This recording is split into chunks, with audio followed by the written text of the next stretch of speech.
కానీ దేవుడితో నడిచాడట.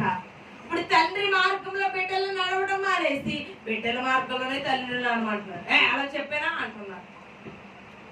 చూడండి, ఇక్కడ అంటున్నాడు దేవుడు, ఇదిగో దేవుడితో నడుచుచు కుమారులను కుమార్తెలను కనెను.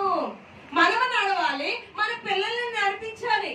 తల్లిదండ్రుల బాధ్యత ఏంటి? ముందు తండ్రి తల్లి నడవాలి దేవుడితో.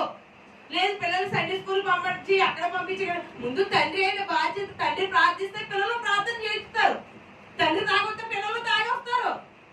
అవునా కాదా? తండ్రికి ఉండవలసిన బాధ్యత తండ్రి నెరవేర్చకపోతే, తండ్రి సోమరుడిగా ఉంటే, తండ్రి అవమానకరంగా ఉంటే పిల్లలు అదే పొందుతారు. తల్లిదండ్రుల పాపమే పిల్లల మీద నిలువడి చేస్తుంది. కానీ హానోకు దేవుడితో నడిచాడట. ఎవరితో? దేవుడితో నడిచాడు. దేవుడితో నీ జీవితం